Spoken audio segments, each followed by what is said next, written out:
रात की गहराई में जब सब सो जाते हैं, जब विचार भी थक कर मौन हो जाते हैं, तब कभी कभी कोई हल्की सी लहर उठती है। ऐसा लगता है जैसे भीतर कुछ पहले भी घट चुका हो। कभी कोई चेहरा अनजान होते हुए भी परिचित लगता है, कभी कोई जगह पहली बार देखी जाती है। फिर भी दिल कहता है मैं यहाँ पहले भी आया हूँ। क्या यह मात्र कल्पना है या कोई पुरानी स्मृति जो अब भी भीतर जीवित है? हम सोचते हैं मृत्यु अंत है, पर मृत्यु तो केवल स्थान परिवर्तन है। जैसे कोई दीपक एक घर से दूसरे घर में चला जाए। शरीर मिटता है पर आत्मा नहीं, क्योंकि आत्मा कोई वस्तु नहीं, वो ऊर्जा का प्रवाह है। जैसे नदी बहती रहती है, कभी पर्वतों से, कभी मैदानों से, पर जल वही रहता है, बस रूप बदल जाता है। वैसे ही आत्मा भी कभी शरीर का नाम लेती है, कभी दूसरा, कभी पुरुष बनती है, कभी स्त्री, कभी राजा, कभी भिखारी, पर वह जो देखता है वो एक ही रहता है। यही प्रश्न हर साधक के भीतर उठता है। अगर आत्मा वही है तो फिर हमें अपने पिछले जन्म याद क्यों नहीं रहते? कृष्ण ने कहा था, अर्जुन तू और मैं अनंत जन्मों से साथ रहे हैं, मैं उन्हें जानता हूँ, तू नहीं जानता। क्यों? क्योंकि आत्मा जानती है पर मन भूल जाता है। मृत्यु के समय जब आत्मा शरीर छोड़ती है तो वह एक झटके से निकलती है, जैसे कोई बिजली चमक कर चली जाए। उस झटके में स्मृति की सारी परतें बिखर जाती है। आत्मा तो सब देखती है, पर जब वो नया शरीर लेती है तो पुराने स्मरण धुंधले पड़ जाते हैं। वो वैसे ही है जैसे तुम सपने से जागो और तुम्हें याद न रहे कि क्या देखा था। जीवन भी एक लंबा सपना है और मृत्यु बस एक जागना है। स्मृति मन में नहीं रहती, वो आत्मा की ऊर्जा की परतों में रहती है। मन मिट जाता है पर आत्मा की छापे इंप्रेशंस रह जाती है। संस्कृत में इन्हें संस्कार कहा गया है।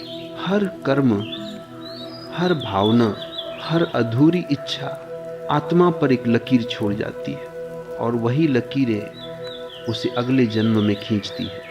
वही इच्छाएं नए जीवन का बीज बनती हैं। तुम जो बनते हो वो किसी संयोग का परिणाम नहीं, वो तुम्हारी पिछली यात्रा की निरंतरता है।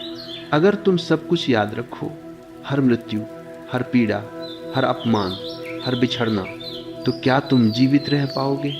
कल्पना करो, तुम्हें याद हो कि पिछले जन्म में जिसने तुम्हें मारा था वो अब तुम्हारा पुत्र है। क्या तुम प्रेम कर सकोगे? जीवन असंभव हो जाएगा। इसलिए प्रकृति ने भूल को वरदान बनाया है। भूल आत्मा की शुद्धि का हिस्सा है।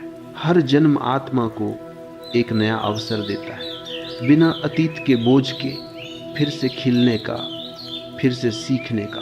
कभी कभी कुछ आत्माएं भूल नहीं पाती, खासकर बच्चे जिनका मन अभी साफ है, जिनकी स्मृति पर अभी समाज की धूल नहीं जमी। कई बार वे बातें करते हैं, जगहें पहचानते हैं, घटनाएं बताते हैं जो उनके वर्तमान जीवन से जुड़ी ही नहीं होती, और फिर विज्ञान चकित रह जाता है।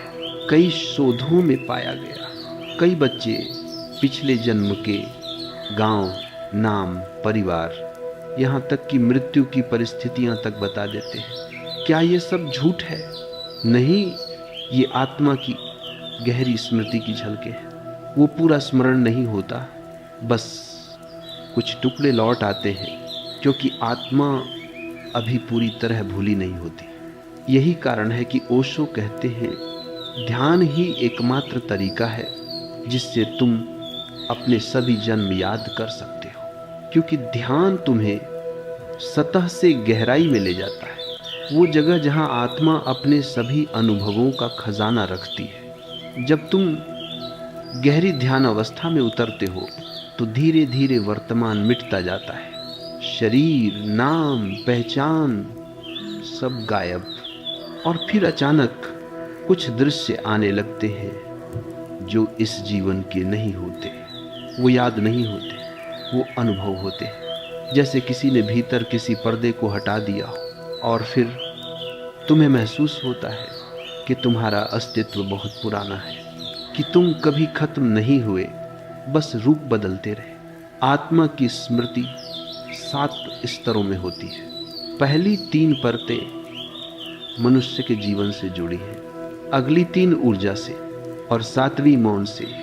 जितना तुम भीतर जाते हो उतना अतीत खुलता जाता है। पर चेतना को अगर तैयार न किया गया हो तो यह स्मृति भारी हो सकती है। इसीलिए गुरु की उपस्थिति जरूरी है, क्योंकि वो तुम्हें सिर्फ याद नहीं कराते, तुम्हें देखना सिखाते हैं। याद में अहंकार लौट आता है, देखने में साक्षीता जन्म लेती है। क्या पुनर्जन्म याद करना संभव है? हाँ, लेकिन याद करना लक्ष्य नहीं होना चाहिए, क्योंकि उद्देश्य यह नहीं कि तुम जानो कौन थे, बल्कि यह कि तुम जानो कौन हो। पुनर्जन्म का स्मरण आत्मा की यात्रा का सिर्फ एक हिस्सा है, पर जब ध्यान गहराता है तो स्मृति से भी परे कुछ घटता है, जागरण। वहाँ तुम्हें याद करने की जरूरत नहीं रहती, क्योंकि वहाँ कोई बीता हुआ नहीं होता, वहाँ सब कुछ अभी होता है। याद रखना, भूलना पाप नहीं है, भूलना करुणा है, लेकिन अज्ञान में रहना दुख है। जब तुम ध्यान में उतरते हो तो तुम सिर्फ पिछले जन्म नहीं याद करते, तुम देखना शुरू करते हो कि तुम कभी जन्मे ही नहीं। जो जन्मा है वो शरीर है, जो जीता है वो मन है, जो देखता है वो तुम हो, जो न जन्मा न मरेगा। और उस क्षण पुनर्जन्म का प्रश्न मिट जाता है, क्योंकि जो साक्षी है वो हमेशा था, हमेशा रहेगा। पुनर्जन्म कोई चमत्कार नहीं, वो जीवन का स्वभाव है। जो मिटता नहीं वो लौटता है, जो अधूरा है वो फिर जन्म लेता है। पर स्मरण कोई उपलब्धि नहीं, वो तो जागृति की छाया है। कृष्ण ने कहा था, जब तू स्वयं को जान लेगा तब तुझे अपने सभी जन्म याद आ जाएंगे। क्योंकि आत्मा की स्मृति बाहर नहीं, वो भीतर के मौन में छिपी है। जब मन मौन होता है तो स्मृति लौटती है, और जब स्मृति लौटती है तो मृत्यु भी मिट जाती है। कभी कभी जब कोई व्यक्ति गहरी ध्यानावस्था में पहुंचता है तो अचानक उसे ऐसा लगता है मानो किसी पर्दे के पीछे से एक पुराना जीवन झांक गया हो। वो देखता है एक और चेहरा, एक और नाम, एक और समय, और फिर सब विलीन हो जाता है। वो हिल जाता है, क्योंकि जो उसने देखा वो कल्पना नहीं था, वो आत्मा की स्मृति थी जो समय से परे जीवित है। आत्मा कोई स्मृति पुस्तक नहीं, वो एक ऊर्जा का महासागर है। जो कुछ भी तुमने जिया, जिसे देखा, जिससे प्रेम किया, जिसे नफरत की, जिसे छोड़ा, सब कुछ उसी में दर्ज है। हर भावना एक लहर बनकर उस महासागर में उतरती है, और जब ध्यान की शांति आती है तो लहरें फिर से उठती हैं, धीरे धीरे, बिना शोर के, जैसे कोई पुरानी धुन कानों में लौट आए। विज्ञान कहता है स्मृति मस्तिष्क की प्रक्रिया है, पर आत्मा की स्मृति शरीर में नहीं रहती। जब शरीर नष्ट हो जाता है तो यह मस्तिष्क भी समाप्त हो जाता है, लेकिन चेतना का प्रवाह कभी समाप्त नहीं होता। वो नई आकृति, नई संरचना लेकर फिर लौटता है। इसलिए विज्ञान उसे नहीं देख सकता, क्योंकि विज्ञान मापता है और आत्मा अनुभव होती है। पुनर्जन्म का अनुभव प्रयोगशाला में नहीं, मौन में होता है। कभी किसी व्यक्ति के भीतर अचानक एक दृश्य कौंधता है। वो किसी अजनबी के चेहरे को देखकर कहता है, मैंने तुम्हें पहले देखा है, और वो व्यक्ति हंस देता है, पर भीतर कोई कंपन उठता है, क्योंकि आत्मा पहचान लेती है उन ऊर्जा तरंगों को जो पहले भी उसके आसपास थी। चेतना याद रखती है, शरीर भूल जाता है। इसीलिए कई लोग जब ध्यान में उतरते हैं तो उनकी आंखों से आंसू गिरते हैं, बिना किसी कारण के। वो कुछ याद नहीं करते, पर उनका अस्तित्व कुछ पहचान लेता है। पुनर्जन्म याद नहीं किया जा सकता। जैसे कोई किताब का पन्ना पढ़ा जाए, वो अनुभव के रूप में लौटता है, कभी किसी सुगंध में, कभी किसी आवाज में, कभी किसी अनजाने भय में। कभी तुम किसी स्थान पर जाते हो और अचानक भीतर कुछ कांप उठता है, एक अदृश्य पहचान। तुम्हें नहीं पता क्यों, पर आत्मा जानती है यह जगह मेरी है। वो तुम्हारे पिछले जीवन का अवचेतन संवाद होता है। जब मन शांत होता है तब समय टूटने लगता है, और जब समय टूटता है तो अतीत और वर्तमान एक हो जाते हैं। वो क्षण जब तुम ध्यान में इतने गहरे उतरते हो कि मैं और अभी दोनों मिट जाते हैं, वहीं से आत्मा की स्मृति का द्वार खुलता है। तुम वहां कोई कोशिश नहीं करते, तुम बस मौन रहते हो और स्मृतियां फूलों की तरह खुलने लगती। कभी कोई चेहरा, कभी कोई आवाज, कभी किसी स्थान का आभास, बिना किसी कहानी के, सिर्फ एक झलक के रूप में। वो झलक तुम्हें ये नहीं बताती कि तुम कौन थे, वो सिर्फ ये दिखाती है कि तुम हमेशा थे। कई छोटे बच्चों में पुनर्जन्म की स्मृति स्वाभाविक रूप से होती है, क्योंकि उनका मन अभी निर्मल है, अभी उसमें संस्कारों की धूल नहीं जमी। वो जो कुछ भी देखते हैं सीधे अनुभव करते हैं। कभी कोई बच्चा कह देता है, मैं यहाँ पहले भी आया हूँ, या मेरा घर कहीं और है। लोग हंस देते हैं, पर उस हंसी के पीछे अनजाने में हम आत्मा की झलक खो देते हैं। अगर कोई सचेत होकर ऐसे बच्चे को सुने तो वो देखेगा उनकी बातों में तर्क नहीं, सत्य है। क्यों? कुछ आत्माएं याद रखती हैं, कुछ आत्माएं इतनी सजग होती हैं कि मृत्यु के बाद भी उनका देखना जारी रहता है। जब मृत्यु आती है तो अधिकतर लोग अचेत हो जाते हैं, पर जो व्यक्ति मृत्यु के क्षण में साक्षी बना रहता है, उसकी आत्मा भूलती नहीं। जब वो फिर लौटती है तो स्मृति की कुछ झिलमिलाती रोशनी उसके साथ आती है। वो व्यक्ति बचपन से ही अलग होता है। उसके चेहरे में एक गहराई होती है, उसकी आंखों में एक पुराना मौन। वो कम बोलता है, पर जो बोलता है वो बहुत गहरा होता है। ऐसी आत्माएं याद नहीं रखती, वो जानती है। पुनर्जन्म का उद्देश्य स्मरण नहीं, समझ है। कई लोग पुनर्जन्म जानने के लिए उत्सुक रहते हैं। वे पूछते हैं, क्या मैं राजा था? क्या मैं किसी महान व्यक्ति का रूप था? पर यह सब मन का खेल है, क्योंकि आत्मा न राजा थी न भिखारी, वो केवल साक्षी थी जो पुनर्जन्म की खोज करता है। सिर्फ अपनी जिज्ञासा के लिए वो सतह पर ही रह जाता है, पर जो खोजता है समझने के लिए वो भीतर उतर जाता है। सच्चा पुनर्जन्म याद करना अतीत जानने का खेल नहीं, अस्तित्व को पहचानने की प्रक्रिया है। अगर आत्मा सब कुछ याद रखे तो नया जन्म असंभव हो जाएगा। भूलना उतना ही जरूरी है जितना याद रखना, क्योंकि भूल ही तुम्हें फिर से नया बनाती है। हर जन्म एक नया अवसर है, पुराने कर्मों के बंधन तोड़ने का, अधूरे प्रेमों को पूर्ण करने का, अपनी आत्मा को और जागृत करने का। इसीलिए स्मृति तभी लौटनी चाहिए जब चेतना तैयार हो, अन्यथा वो स्मृति बोझ बन जाती है। आत्मा का सच केवल स्मरण से नहीं खुलता। स्मरण तुम्हें कहानी देगा, मौन तुम्हें सत्य देगा। अगर तुम ये जान लो कि मैं कौन था, तो बस एक जिज्ञासा शांत होगी। लेकिन अगर तुम यह जान लो कि मैं कौन हूं, तो समूचा अस्तित्व खुल जाएगा। पुनर्जन्म को याद करने की जगह अगर तुम साक्षी बन जाओ, तो तुम देखोगे पुनर्जन्म एक श्रृंखला नहीं, एक निरंतर प्रवाह है।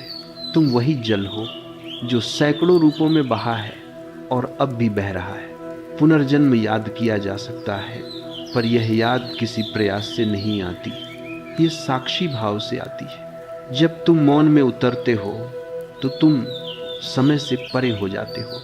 वहाँ न अतीत है न भविष्य, वहाँ सब कुछ एक साथ है। और उसी मौन में आत्मा देखती है कि हर जन्म सिर्फ एक रंग था जिसे उसने स्वयं चुना था। वो कोई रहस्य नहीं रह जाता, वो एक सहज स्वीकृति बन जाता है। पुनर्जन्म को याद करना कोई उपलब्धि नहीं, वो तो बस ये जानना है कि मैं कभी जन्मा ही नहीं। कभी कभी जब तुम किसी पुराने सपने से जागते हो तो थोड़ी देर के लिए तुम ये नहीं समझ पाते कि तुम कौन हो, कहाँ हो, किस समय में हो।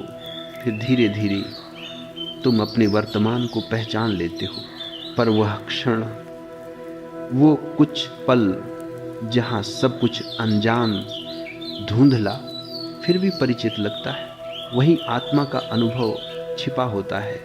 पुनर्जन्म भी कुछ ऐसा ही है, एक नींद से दूसरी जागृति तक का पुल, एक अस्थाई विस्मरण जिसके पीछे सतत स्मृति की धारा बहती है। आत्मा कभी भूलती नहीं, वो बस चुनती है क्या लेकर जाना है और क्या छोड़ देना है।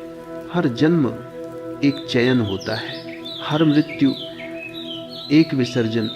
आत्मा वो सब छोड़ देती है जो उसके विकास में बाधक है, और केवल वही साथ रखती है जो उसे अगले स्तर तक ले जाए। वो ऐसे है जैसे कोई साधक अपने पुराने वस्त्र उतार दे, क्योंकि अब वे तंग पड़ चुके हैं। पुराने कर्म, पुराने संबंध, पुराने दुख सब पीछे छोड़ दिए जाते हैं और आत्मा एक नए आकाश में उड़ने निकल पड़ती है। लोग सोचते हैं आत्मा पुनर्जन्म लेती है ताकि पिछली गलतियां सुधार सके, पर यह अधूरा सत्य है। आत्मा बार बार लौटती है क्योंकि उसे विकसित होना है। हर जीवन एक कक्षा है, हर अनुभव एक पाठ। कभी तुम सीखते हो प्रेम, कभी त्याग, कभी मौन, कभी शक्ति। हर जन्म आत्मा को और पूर्ण बनाता है, और जब वह पूर्ण हो जाती है, जब सीखने को कुछ नहीं बचता, तब वह लौटना छोड़ देती है। वो फिर शरीर नहीं लेती, वो फिर समय में नहीं आती, वो अस्तित्व में विलीन हो जाती है। यही मुक्ति है। जो पुनर्जन्म को याद करना चाहता है वो अब भी मन के स्तर पर है, क्योंकि मन हमेशा जानना चाहता है। वो पूछता है मैं कौन था, मैंने क्या किया, मैंने किसे प्रेम किया। पर आत्मा पूछती नहीं, वो बस देखती है। मुक्त व्यक्ति को अपने जन्म याद नहीं रहते, क्योंकि उसकी चेतना अब समय में नहीं बंधी। वो जानता है कि सब उसी की छायाएं थी। स्मरण मन की जिज्ञासा है, मुक्ति आत्मा की जागृति। एक क्षण आता है जब आत्मा को पता चलता है कि सब कुछ एक ही धारा में बह रहा है। अलग अलग जीवन, नाम, रूप, संबंध सब एक निरंतर लहर है। उस क्षण आत्मा देखती है कि जिसे वो पुनर्जन्म कहती थी, वो वास्तव में एक ही जीवन के असंख्य रूप है। जैसे एक नदी पहाड़ों से निकलती है, कभी झरने बनती है, कभी धारा, कभी सागर, पर जल वही रहता है। आत्मा वही जल है। रूप बदलते रहते हैं पर सार वही रहता है। मुक्ति का अर्थ ये नहीं कि स्मृति मिट जाती है, मुक्ति का अर्थ है स्मृति का विस्तार हो जाता है। अब आत्मा केवल एक जीवन को नहीं देखती, वो समग्रता को देखती है। वो समझती है कि जो भी हुआ वो सब आवश्यक था। हर पीड़ा, हर संबंध, हर बिछड़न एक सीढ़ी थी जिससे चेतना ऊपर उठी। मुक्त व्यक्ति किसी से न शिकायत करता है, न पछताता है, क्योंकि उसे दिखाई देता है सब कुछ पूर्ण था। स्मृति की गहराई ध्यान से खुलती है, और स्मृति से परे जाना भी ध्यान से ही संभव है। जब तुम ध्यान में इतने शांत हो जाते हो कि विचार का कोई अंश भी बाकी नहीं रहता, तब आत्मा स्वयं प्रकट होती है। वो कहती नहीं, वो बस होती है। वो अपने सभी जन्मों को देख सकती है, पर अब उसमें कोई रुचि नहीं रखती, क्योंकि अब जानने के लिए कुछ नहीं बचा। अब सब कुछ स्पष्ट है और उस स्पष्टता में सभी जन्म एक दूसरे में विलीन हो जाते हैं, जैसे पानी में पानी घुल जाए। हर आत्मा का एक चक्र होता है, वो बार बार लौटती है जब तक उसकी सभी इच्छाएं, सभी अधूरे अनुभव पूरा नहीं हो जाते। पर एक दिन वो ठहर जाती है। अब कोई आकांक्षा नहीं बचती, अब कोई अगला जीवन नहीं बचता, अब केवल मौन है। वो न लौटती है न भागती है, वो बस है। वो वही अवस्था है जिसे लोग मोक्ष कहते हैं, जहां आत्मा पुनर्जन्म से नहीं स्वयं से मुक्त होती है। शुरुआत में आत्मा भूलती है, फिर ध्यान में याद करती है और फिर भूलती है, पर अब अलग ढंग से। अब वो भूलना अज्ञान नहीं, ज्ञान होता है, क्योंकि अब भूलना जानबूझकर है। वो छोड़ देती है सब कुछ, क्योंकि अब कुछ भी बांध नहीं सकता। अब स्मृति का उद्देश्य पूरा हो चुका है। अब मौन की यात्रा शुरू होती है। जब आत्मा अपने सभी रूपों को देख लेती है तो एक दिन वो खुद को देखती है, न राजा, न भिखारी, न स्त्री, न पुरुष, बस एक शुद्ध प्रकाश। और उसी क्षण वो जानती है कि पुनर्जन्म कभी था ही नहीं। वो केवल सपनों का खेल था, वो केवल अनुभवों का नृत्य था। आत्मा स्वयं कभी जन्मी ही नहीं, वो तो साक्षी थी हर जन्म, हर मृत्यु, हर यात्रा की। जब आत्मा ये जान लेती है कि वह जन्मों की नहीं, जागरूकता की श्रृंखला है, तब पुनर्जन्म का प्रश्न मिट जाता है। वो अब याद नहीं करती, वो बस होती है। तब उसे यह दिखता है कि वह कभी खोई नहीं थी, वो हमेशा घर पर थी। पुनर्जन्म को याद करना आत्मा का आरंभ है, पर भूल जाना आत्मा की पूर्णता।